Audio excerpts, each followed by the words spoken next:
Bersama saya Azlin Arif dalam rentasan berita edisi 1169. Antara paparan utama.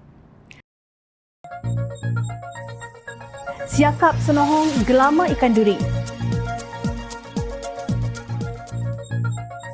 Kecilkan saiz kabinet, pemimpin PAS cakap tak serupa bikin. Pemimpin UMNO berebut kuasa ketika rakyat menderita.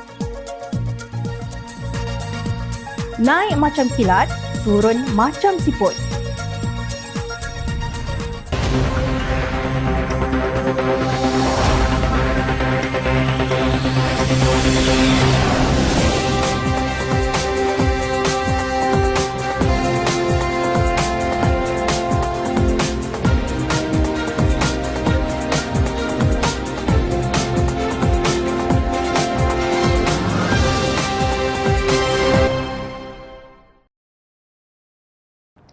Assalamualaikum dan salam sejahtera. Sewajarnya tuntutan waris Kesultanan Sulu sebanyak 14.92 bilion US dollar daripada Malaysia dan rampasan dua anak syarikat gegasi minyak Malaysia Petronas yang diperbadankan di Luxembourg iaitu Petronas Azerbaijan, Shah Deniz dan Petronas South Caucasus bernilai 2 bilion US dollar diberi perhatian yang serius oleh kerajaan.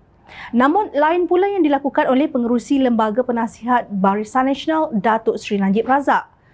Bekas Perdana Menteri itu sejak Mac lalu cuba menyalahkan Kerajaan Pakatan Harapan sebagai punca negara ini bakal kehilangan wilayah Sabah kepada keturunan Sultan Sulu.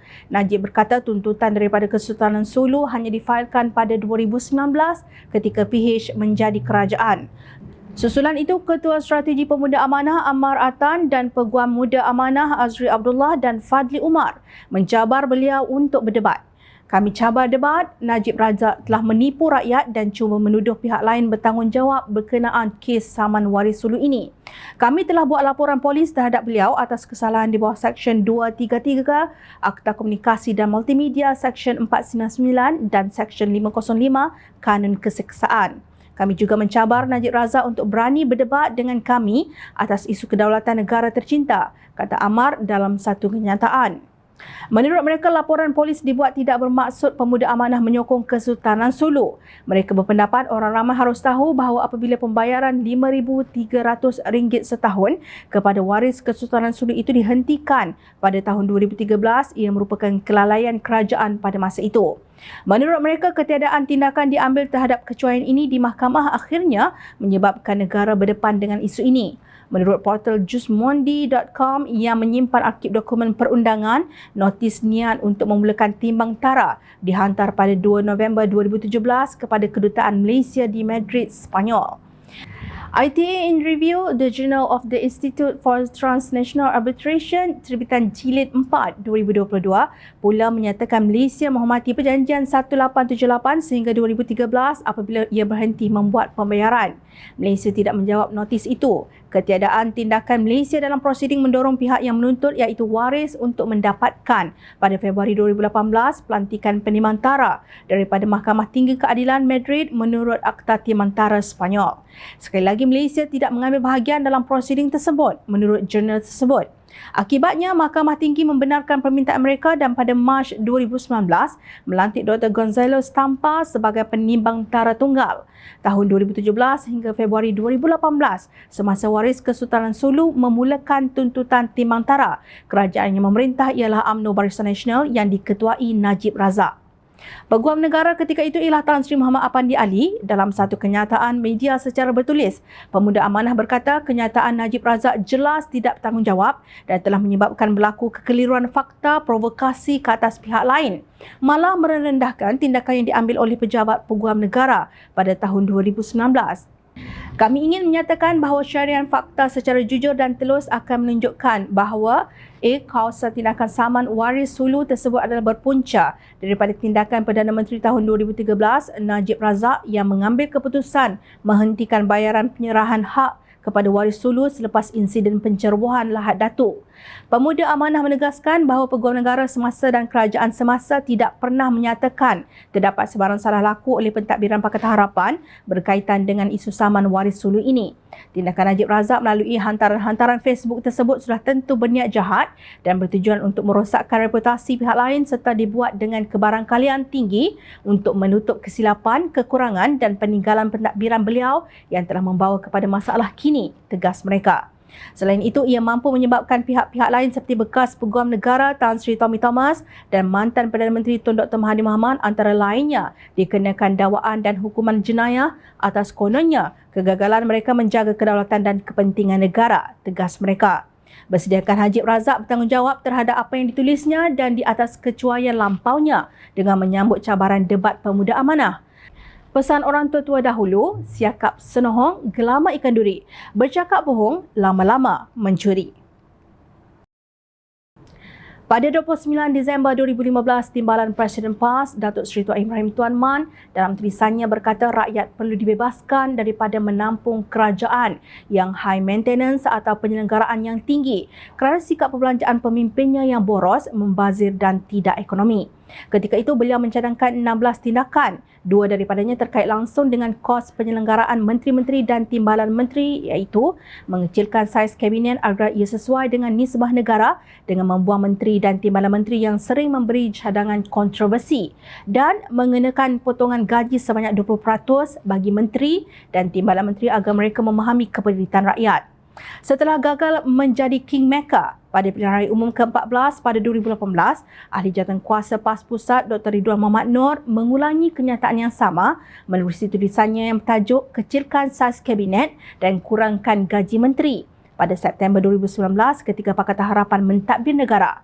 Dalam tulisannya yang turut ditularkan oleh beberapa pengamal media sosial pro-PAS seperti onemedia.my, Buletin Istiqamah dan beberapa Facebook pimpinan PAS itu, beliau mendakwa tahap sosioekonomi semakin memburuk di bawah kerajaan PH. Seperti gerah yang datang menerpa, segalanya kelihatan hodoh seolah hilang keberkatan. Antara isu yang melingkari rakyat ialah pengangguran kalangan anak muda, harga barang yang tak terkawal, skim pencen yang akan dihentikan, pendakwaan terpilih, keceloparan pemimpin kerajaan yang masih bermentaliti pembangkang dan 1001 isu yang menunjang akal, katanya. Tulisannya yang disulam dengan ayat berbunga-bunga itu langsung tidak mengandungi apa-apa data bagi menyokong hujahnya. Untuk rekod inflasi di Malaysia pada tahun 2019, iaitu tahun Ridwan menulis tomahannya ialah 0.66%. Sebelum itu, semasa kerajaan Barisan Nasional tahun 2017, inflasi ialah 3.8%. Kini, inflasi di negara ini ialah 3.05% menurut statista.com. Bank Negara Malaysia pula menganjurkan pada 2022, inflasi utama ialah purata antara 2.2% dan 3.2%. Harga ayam standard pada September 2019 ialah antara RM6.50 hingga RM6.95 sekilogram. Hari ini, harga siling ayam ialah RM9.40 sekilogram. Menurut Jabatan Statistik DOSM, kadar pengangguran pada September 2019 ialah 3.3% semenjak Mei 2019. Bilangan penganggur adalah seramai 521.4 ribu orang. Kini menurut DOSM, jumlah penganggur di Malaysia ialah 637.7 ribu orang pada Mei lalu, menjadikan kadar pengangguran berada pada 3.9%. Sementara itu, pada 2021, Fitch Ratings menyemak turun penarafan kemungkinan penerbit IDR mata wang asing jangka panjang Malaysia kepada BBB+ daripada A- setelah rampasan kuasa langkah Sheraton pada hujung Februari 2020. Pada 24 Februari 2022 lalu, Fitch Ratings mengekalkan penarafan yang sama. Adakah data-data tersebut yang dikeluarkan oleh agensi bebas fitnah Pakatan Harapan? Namun, dakwaan itulah yang didendangkan oleh Ridwan juga tanpa bukti. Katanya, kerajaan PH yang menaiki kuasa dengan taufan fitnah seolah masih tak mempunyai rentak dan matlamat untuk memerintah. Fitnah apa itu tidak dinyatakannya. Nik Muhammad Abdul Aziz ketika itu ahli jawatankuasa PAS Pusat mengaku dalam satu rakaman audio yang tersebar bahawa PAS menerima wang jutaan ringgit daripada UMNO. Kleptokrasi juga benar, bukan fitnah. Bekas Perdana Menteri Datuk Seri Najib Razak telah didapati bersalah oleh Mahkamah Tinggi dan dihukum penjara 12 tahun, denda RM210 juta pada 28 Julai 2020. Bukan itu sahaja, malah Ketua Hakim Mahkamah Rayuan Datuk Abdul Karim Abdul Jalil yang mengekalkan sambitan tersebut pada 8 Disember tahun lalu berkata Najib memalukan negara. Seperti Tuan Ibrahim Ridwan mencadangkan agar rakyat mendesak saiz kabinet dikecilkan. Gaji dan allowance menteri dan timbalan menteri wajar dikurangkan untuk mengurangkan masalah kewangan negara, katanya. Beliau juga menyifatkan pemimpin Pakatan Harapan pembohong, dungu, malas membaca, tidak berilmu, pemfitnah dan politikus jalanan. Setiap hari tanpa rehat sepicing pun pasti ada Pak Menteri atau timbalan menteri yang dibahan rakyat akibat berbohong dan menunjukkan kedunguan mereka. Malangnya pemimpin PH adalah kelompok malas membaca, apatah lagi untuk menulis idea-idea mapan untuk membangunkan negara. Apabila kurang berbudaya ilmu, maka politikus jalanan yang akhirnya merengkuh kuasa melalui fitnah keji ini seperti rusa masuk kampung apabila berada di pos strategik negara. Saya bertanya kalian mengapa perlu RM70,000 sehingga RM80,000 sebulan dibazirkan kantong wang negara untuk membayar gaji dan pelbagai allowance seorang menteri dan timbalan menteri, bidasnya. Namun kini, golongan yang mengaku sebagai pejuang Islam ini dan kononnya lebih berilmu ini setelah berjaya merampas puncak kuasa menerusi tebuk atap, masalah harga bahan makanan seperti harga ayam, telur dan minyak masak pun gagal diselesaikan. Mereka terbabit dalam kabinet bersaiz XXXL Perdana Menteri Tan Sri Mahyudin Yassin dan Datuk Seri Ismail Sabri Yaakob yang memiliki seramai 69 menteri dan timbalan menteri serta 3 orang duta khas bertaraf menteri yang sehingga hari ini rakyat tidak tahu apa fungsi mereka. Segala tomahan yang dilemparkan ke atas pemimpin Pakatan Harapan kini jatuh ke muka mereka sendiri. Justru jom channel kembalikan soalan Ridwan kepadanya dan pemimpin PAS seumpamanya. Mengapa perlu RM70,000 sehingga RM80,000 sebulan dibazirkan kantong wang negara untuk membayar gaji dan pelbagai allowance seorang menteri dan timbalan menteri yang tidak kompeten dan hanya tahu menyalahkan pihak lain di atas ketidakupayaan sendiri. Ukurlah baju di badan sendiri.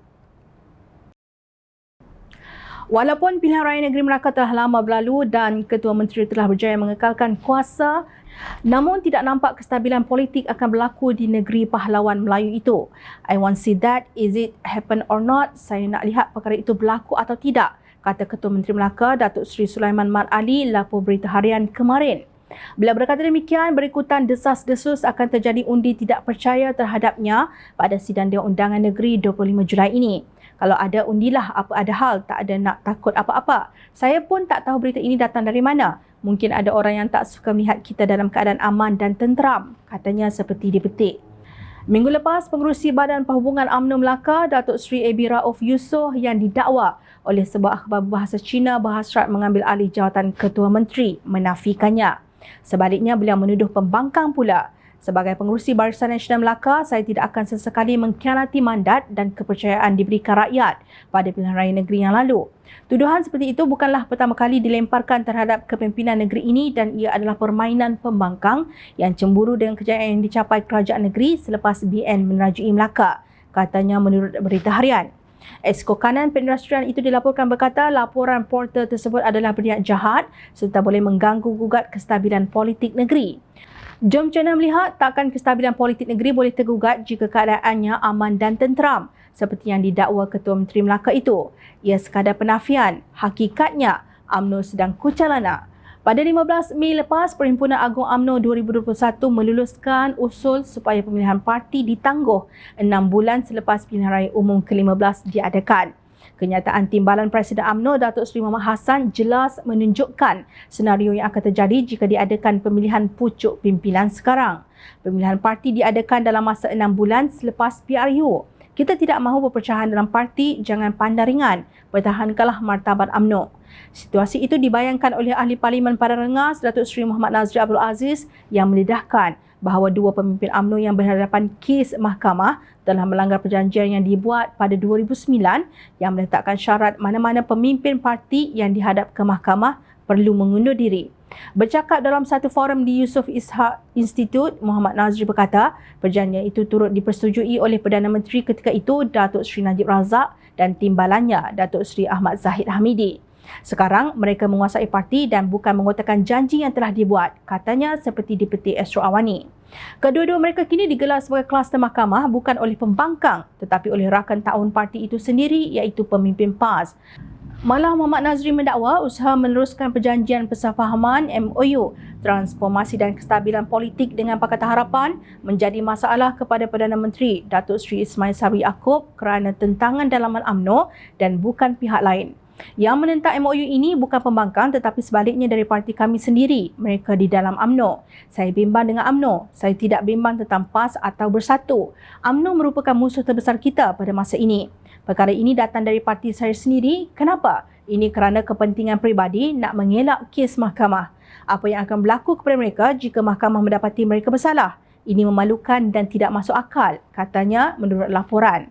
Sungguh seperti pepatah Turki, busuk ikan mula di kepala. Kalau di peringkat pucuk pimpinan sudah hancing, apa yang diharap di peringkat negeri? Adakah mereka kisah rakyat sedang menderita apabila dalam jiwa hanya mendambakan kuasa demi kepentingan peribadi?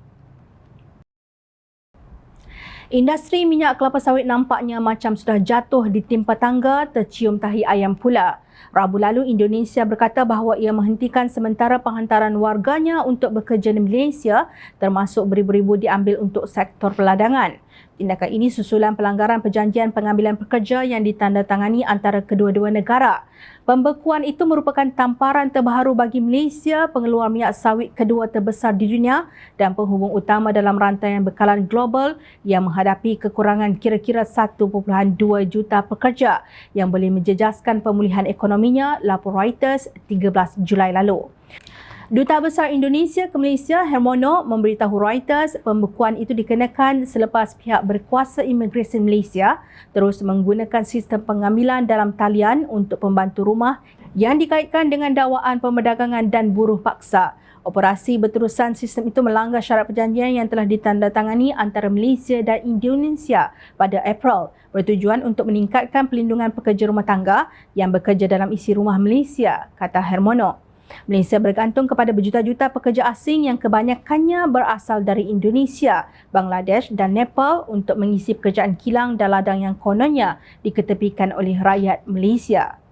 Bagaimanapun, Malaysia kini berhadapan dengan dakwaan mengamalkan buruh paksa terhadap pekerja asing berikutan 7 syarikat Malaysia diharamkan oleh Amerika Syarikat sejak 2 tahun lalu, termasuk yang terbabit dalam industri kelapa sawit.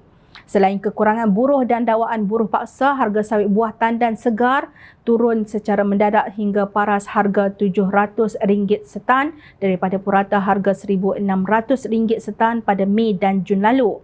Pada masa yang sama, harga crude palm oil CPO atau minyak sawit mentah juga menyusut kepada RM4,000 setan, jauh daripada harga purata RM6,100 setan pada Jun. Turunnya harga sawit ini sudah tentu diharapkan oleh pengguna akan diikuti dengan penurunan harga minyak masak di pasaran. Ketua Pemuda Amanah Negeri Perak, Khairul Najib Hashim berkata, penurunan harga BTS dan CPO ini seharusnya diikuti dengan penurunan harga minyak masak botol yang kini dijual dengan harga pasaran. Jangan hanya naik harga sederap tapi turunnya berperingkat-peringkat seperti yang dinyatakan oleh Tan Sri Anwar Musa, Pengerusi Pasukan Khas Tangani Inflasi, bahawa harga minyak masak botol akan diturunkan berperingkat-peringkat mengikut harga pasaran. Dalam hubungan ini, Pemuda Amanah Negeri Perak mencadangkan agar kerajaan khususnya Kementerian Perusahaan dan Peladangan Komoditi dapat memperkenalkan harga lantai untuk BTS bagi memastikan pekebun-pekebun kecil tidak kerugian dalam menjual buah sawit mereka. Dengan segala input pertanian dan kos tenaga buruh yang kian meningkat, maka sewajarnya harga lantai BTS diperkenalkan bagi mewujudkan keadaan yang lebih saksama kepada para pekebun kecil, katanya. Malang bagi industri sawit, kedudukan Menteri KPPK iaitu Datuk Zuraida Kamaluddin pun tidak stabil setelah beliau melompat daripada Bersatu ke PBM. Adakah pemimpin yang sibuk mencari kedudukan peduli tentang lantai dan siling harga barangan? Inikah nasib negara dan rakyat ditadbir oleh kerajaan yang penuh dengan keberkatan? Bila agaknya pemimpin politik dan korporat akan insaf? Ingat, rakyat sentiasa memerhati. Teruskan bersama kami di Jom Channel dan reporterjomchannel.net untuk mendapatkan berita politik tanah air. Saya Azmin Arif, terima kasih. Assalamualaikum dan salam sejahtera.